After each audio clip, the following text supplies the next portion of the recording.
Hello viewers, welcome back to my SYY education channel. मैं योगिता यादव हाजिर हूँ एक नए एजुकेशनल वीडियो के साथ।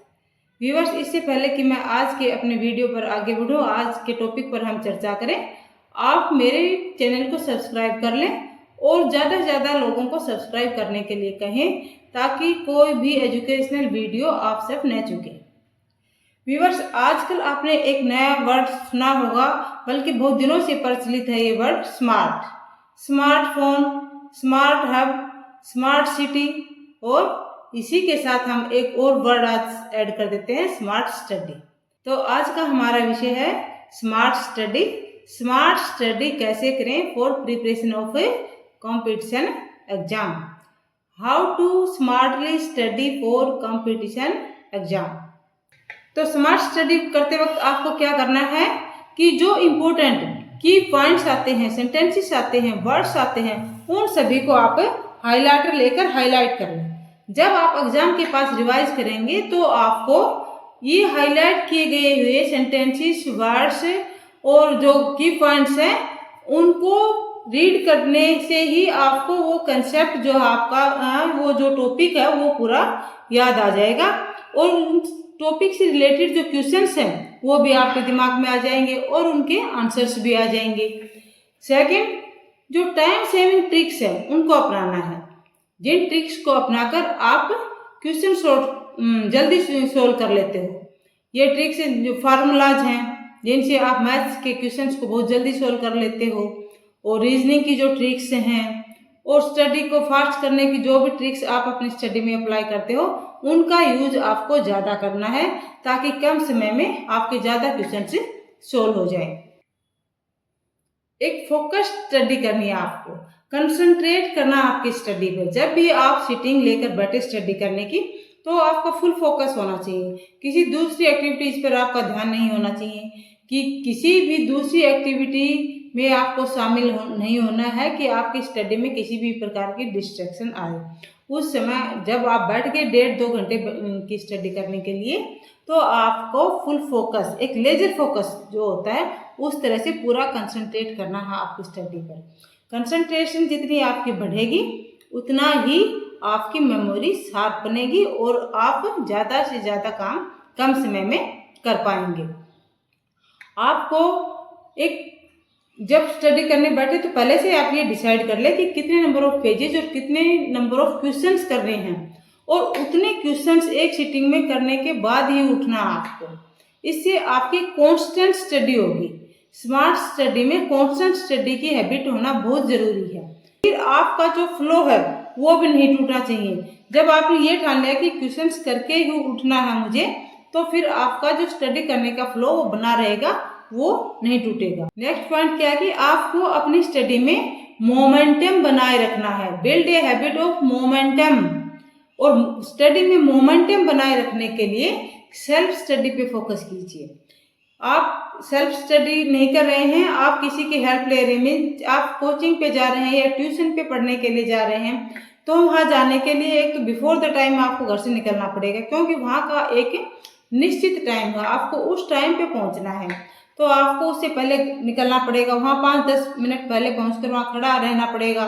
फिर उनके हिसाब से पढ़ना होगा कि कब कौन सा सब्जेक्ट है, कितनी देर तक वो एक सब्जेक्ट पढ़ाते हैं। अब आप वहाँ पे आप पढ़ रहे हैं और आपका क्या होता है कि कोई क्वेश्चन रह जाता है और उसी समय आपका पीरियड और हो जाता है, फिर आपको उसको वहीं छोड़ के नेक्स्ट सब्जेक्ट को लेना होता है। तो यहाँ पर एक तो आपका स्टडी का फ्लो टूट जाता है, आपका जो मोमेंटम बना हुआ था वो यहाँ पर रुक जाता है। आपको जिस सब्जेक्ट को आप पढ़ रहे थे आपको वो वहीं छोड़ना पड़ता है और फिर दूसरी सब्जेक्ट पे फोकस करना पड़ता है। ट्यूशन पे हैं आप तो आपका एक ट्यूशन का टाइम होगा तो आपको दूसरे पे जाना है, तो फिर आपको वहाँ पर अपना मोमेंटम तोड़ के दूसरे ट्यूशन के टाइम पर पहुँचने के लिए जल्दी करनी होगी। तो इससे बेटर ये है कि आप सेल्फ स्टडी करें, और जब आप सेल्फ स्टडी पे फोकस करेंगे तो आपकी स्टडी करने का जो मोमेंटम है वो बना रहेगा, क्योंकि वहाँ पर आप अपने अकॉर्डिंग स्टडी करेंगे, आप अपने हिसाब से करेंगे कि आपको 1.5 घंटे की सीटिंग लेनी है या 2 घंटे की सीटिंग लेनी है। इस सीटिंग में एक सब्जेक्ट को पढ़ना है, उस सब्जेक्ट के कितने कंसेप्ट करने हैं, नंबर ऑफ क्वेश्चंस करने हैं तो कितने क्वेश्चंस करने हैं, नंबर ऑफ पेजेस करने हैं तो मुझे कितने पेजेस करने हैं, और आप उनको कंप्लीट एक सीटिंग में कर कर ही उठेंगे, तो आपका एक मोमेंटम बना रहेगा, एक स्टडी का फ्लो आपका बना रहेगा इससे। और नेक्स्ट ये है कि जब भी आप स्टडी करते हैं तो अपनी असेसमेंट जरूर करें। असेसमेंट आप पीरियोडिकली अपनी टाइमली करते रहिए। असेसमेंट के लिए आप प्रैक्टिस सेट कीजिए, जिस प्रकार का आपका क्वेश्चन आएगा उसी प्रकार की प्रैक्टिस सेट। इससे मेरा मतलब है कि उस पेपर में आपके एग्जाम में कितने क्वेश्चंस आने हैं उतने क्वेश्चंस का प्रैक्टिस सेट ले आप। और एग्जाम के टाइम का आपको पहले से पता, 2 घंटे का या 3 घंटे का या 1.5 घंटे का, विद इन टाइम आप उस प्रैक्टिस सेट को कंप्लीट करें। और ये हर चैप्टर या कंसेप्ट है उसके बाद में आप एक्सरसाइज करते रहें, एक प्रैक्टिस सेट करते रहें। इससे आपको ये पता चल जाएगा कि आपकी एग्जाम को सोल्व करने की, क्वेश्चन पेपर को सोल्व करने की जो स्पीड है वो कैसी है। और जब यदि आप थोड़ी स्पीड कम है, टाइम और हो जाता है और आपका प्रैक्टिस सेट पूरा नहीं होता है, तो आप अपनी स्पीड को बढ़ा लीजिए। और यदि आपकी स्पीड सही है, अच्छी, आप विद इन टाइम लिमिट कर लेते हैं, तो ये आपको एक मोटिवेशन देगा और अच्छी स्टडी करने का, और इससे आप में एक कॉन्फिडेंस आ जाएगा। इसलिए प्रैक्टिस सेट जरूर करें, स्व मूल्यांकन बहुत जरूरी है करने के लिए। अब स्टडी के दौरान आप खुद के बनाए हुए ही नोट्स पढ़ें, किसी दूसरे के नोट्स न पढ़ें, क्योंकि हर बंदे का पढ़ने का अपना अपना तरीका होता है, अपना अपना मेंटल लेवल होता है, वो उस हिसाब से अपने लिए नोट्स बनाते हैं सभी।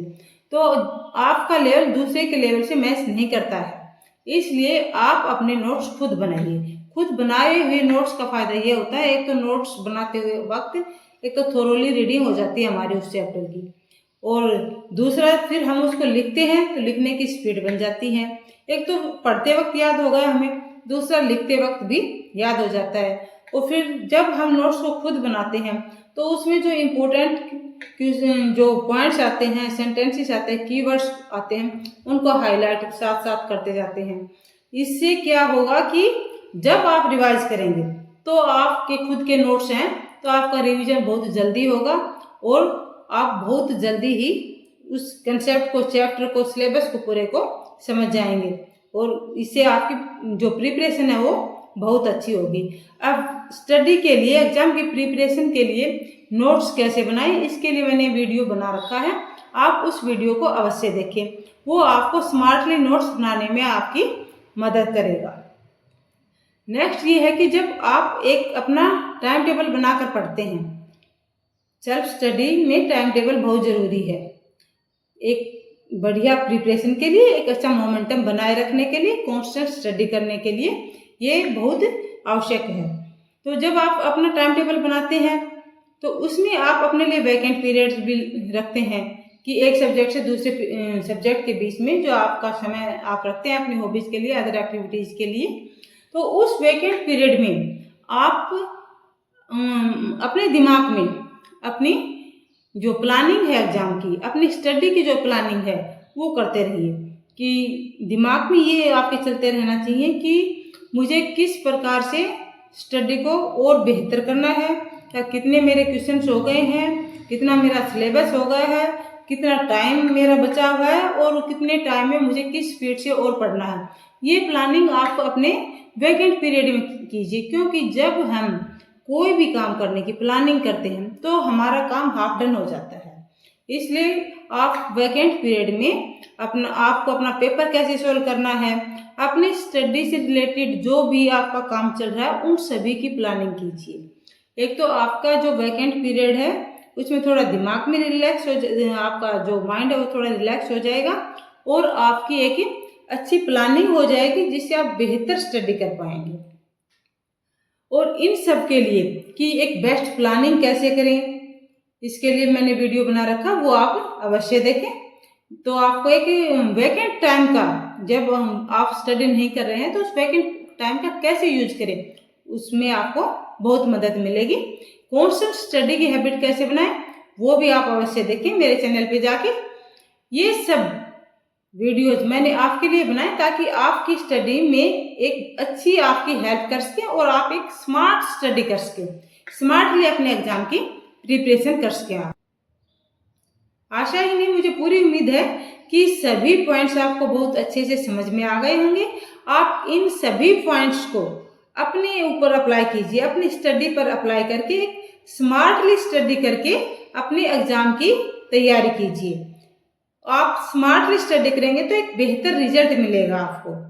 और आप सभी मेरे चैनल को सब्सक्राइब कर लें और अपने सभी जानने वालों को भी सब्सक्राइब करने के लिए कहें, ताकि आप कोई भी एजुकेशनल वीडियो न चुकें और आपकी अच्छी तैयारी हो, बेस्ट तैयारी हो। Best wishes to all. Thank you for watching the video. Video को ज़्यादा से ज़्यादा शेयर करें और लाइक करें।